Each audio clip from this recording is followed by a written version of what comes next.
Una investigación de la práctica de religión en las universidades en Estados Unidos arrojó un resultado sorprendente. ¿Saben ustedes cuáles son las facultades en las que hay la mayor cantidad de agnósticos? No lo van a creer. Seguramente ustedes pensarán, bueno, en ingeniería, en ciencias, en medicina, en alguna de las ciencias duras. No, son las facultades de estudios de religión. Esa es la que tiene la mayor cantidad de agnósticos. ¿Por qué? No me pregunten. Es información estadística. No dan explicación. Yo tengo una teoría, y es que las personas inquietas con la religión, torturadas por el tema de la religión, y al mismo tiempo opuestas a la religión, pero no en paz con su oposición, o sea, no dicen ya soy ateo y punto, sino opuestas a la religión, justamente terminan estudiando religión y sobre ello recae el complejo de inferioridad de que la religión y el estudio de las religiones no es visto como ciencia por las otras facultades. Entonces, en general, digamos, las facultades de ciencias pragmáticas ven estudios de religiones como un estudio de cuestiones pues, mitológicas, etc. Y entonces esto hace que los profesores, los catedráticos traten de demostrar que ellos son todavía más científicos y hace que tengan estas posturas tremendamente antirreligiosas y que apliquen estudios sociológicos y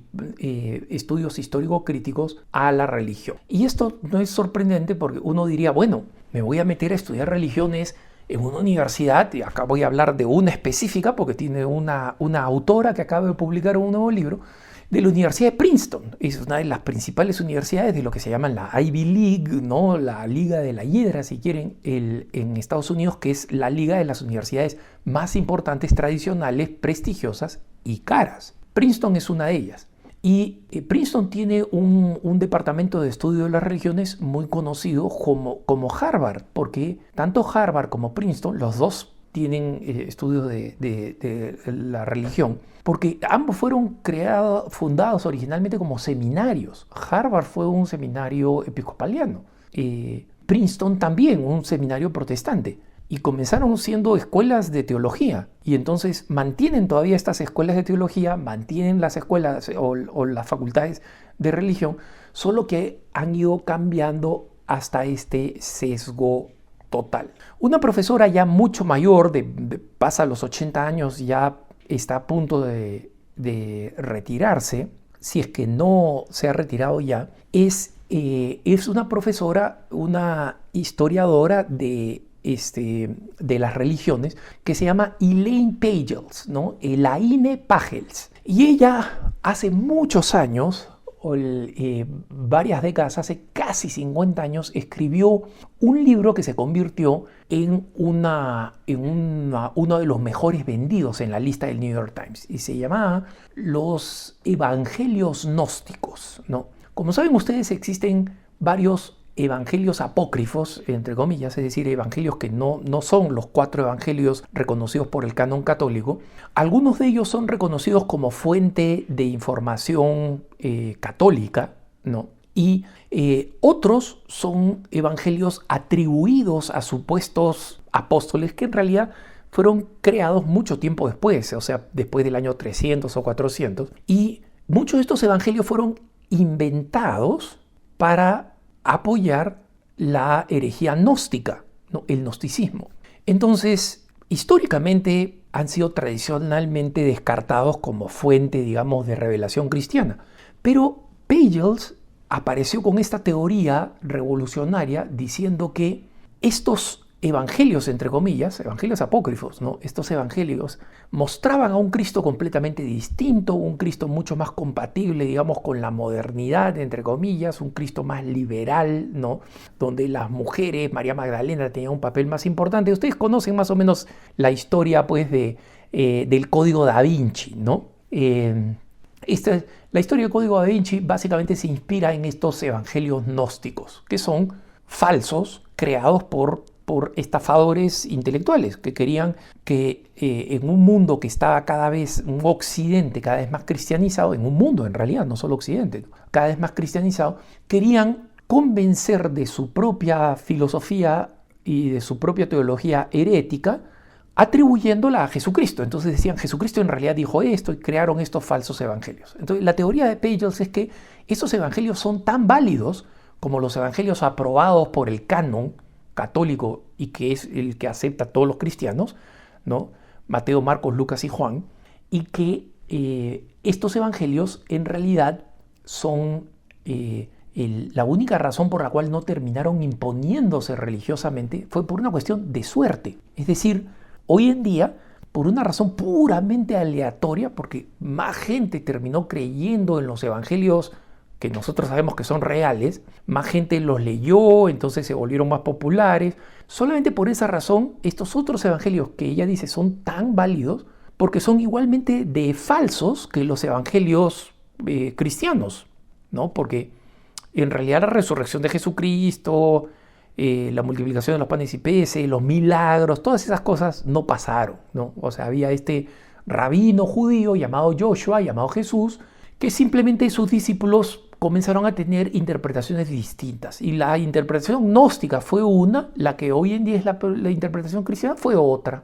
Y claro, cuando tú partes de una postura completamente atea y además tienes el complejo de inferioridad en el que tienes que demostrar que tú no crees pues, en los milagros porque tú tienes una mentalidad científica, terminas planteando este documento, ¿no? Entonces, ahora, a sus 80 y tantos años, Pagels ha publicado otro libro, y es un libro en el que él había publicado muchos libros más. Este no es su segundo libro, es el libro que culmina toda una carrera, ¿no?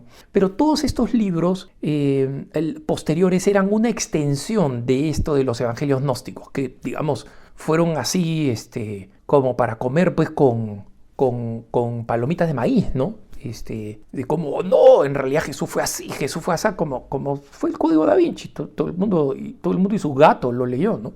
Entonces, este nuevo libro se llama Miracles and Wonder, o sea, se llama Milagros y Maravilla.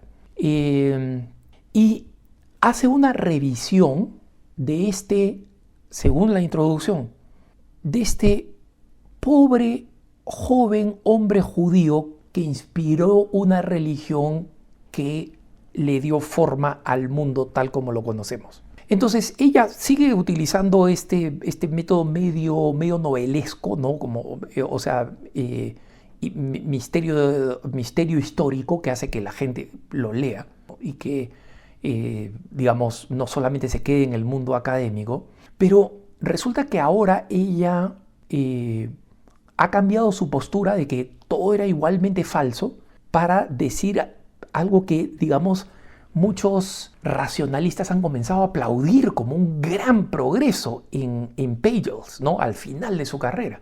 Y es que, mira, en realidad no todo lo que dicen los evangelios fue falso, ¿no? No todo. Hay algo de verdad.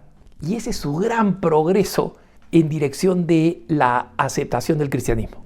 O sea, el cristianismo sigue siendo una invención completamente humana, completamente explicable históricamente por una serie de cambios, de giros, de circunstancias. Pero la Biblia sigue siendo fundamentalmente falsa. Lo que pasa es que sí es posible que este rabino joven judío, pobrecito, que lo terminaron matando, sí probablemente dijo algunas cosas ahí que dieron semilla, ¿no? Sí probablemente dijo, yo voy al tercer día resucitaré. Y él probablemente estaba hablando de una forma simbólica, ¿no? de una forma metafórica, pero probablemente lo dijo, y entonces de ahí surge el mito, según ella, de la resurrección.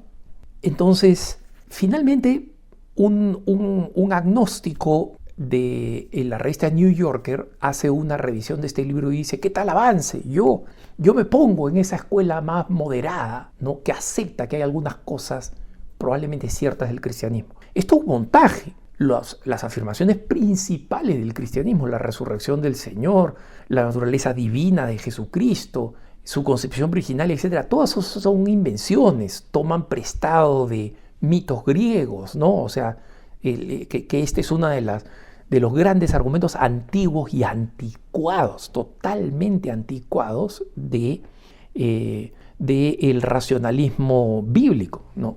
Pero como saben ustedes, El cardenal Ratzinger, cuando escribe este libro sobre la exégesis bíblica en crisis, recuerda que en el Anticristo de Soloviev, ¿no?, de Sergei Soloviev, ese filósofo ortodoxo que se convirtió al catolicismo, escribe este famoso libro, el más importante, El Anticristo, y el Anticristo es un especialista en Biblia, porque justamente distorsionando la Biblia es como las personas que dicen tener fe terminan alejando a la gente de la fe, diciendo no, la multiplicación de panes y peces fue en realidad un gran compartir, ¿no? La gente comenzó a sacar la comida que tenía escondida, ¿no? La resurrección es simbólica, no aconteció.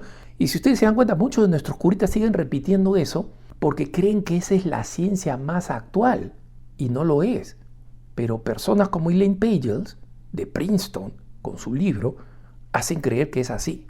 Y yo estaba pensando cómo varias veces he mencionado a estos grandes jinetes del apocalipsis, ateos, ¿no?, como Christopher Hitchens, y compartí con ustedes cómo una vez en una casa en Washington, D.C., le preguntó a este autor católico, Ross Douthat, oye, ¿cómo, si Cristo efectivamente hubiera resucitado, en qué cambia la cosa? Es decir, había una inquietud. Pero el problema peor es estos que creen que saben. Estos creen que saben. Por lo menos Hitchens dice, yo lo niego, pero estoy esperando que alguien me lo explique. No, ellos creen que pueden explicar el cristianismo de esta manera, que son mitos, etc. Y cuando estaba pensando en eso, vi un artículo de Ross Douthat, precisamente, que decía, mira, cuando he leído el artículo en New Yorker y después he sabido del libro y he visto su contenido, me sorprende cómo existe todavía este grupo de intelectuales que son completamente impermeables, completamente a pruebas de balas de las últimas investigaciones bíblico-arqueológicas que vienen del mundo cristiano. Porque ahí hay descubrimientos alucinantes que prueban la veracidad de una cantidad importante de pasajes del Evangelio. Y en consecuencia, prueban tantas cosas ciertas, ¿no?, y prueba que habían explicaciones tan tempranas, no del siglo III, del IV, no, explicaciones inmediatas a la muerte y resurrección de Jesucristo, que afirmaban tanto la resurrección como los milagros, como decían que esto realmente sucedió. Y además eran fuentes completamente distintas que no se avergonzaban de que hubieran fuentes distintas. Si hubiera un complot, no habrían 4 evangelios que narran las cosas de forma relativamente diferente. No, ellos consideran, mira, estas son 4 fuentes de testigos directos que vieron las cosas y se diferencian un poco, pero agregan cosas. Entonces, que los católicos, que los cristianos, que los seguidores de Cristo tengan acceso a estas 4 versiones. Un complot haría una sola versión histórica. Entonces, todos esos descubrimientos que Elaine Pagels nunca los haya tenido en cuenta, nunca haya hecho un cruce intercultural, nunca haya tenido curiosidad de salir de esta esfera racionalista que es ultra anticuada del siglo XIX, ¿no?, y que sigue repitiendo esto de que los mitos griegos son los que influyeron en creer el nacimiento virginal, etc. Cuando eso ya está ultra comprobado que es falso. Es triste. Y muestran que más que una forma intelectual, es una postura ante la vida. No quieren creer. Y tal vez sea peor que la de los ateos o de los agnósticos que dicen, no, yo no sé. Ellos creen que saben. Y ese es el problema. Que tengas un buen día.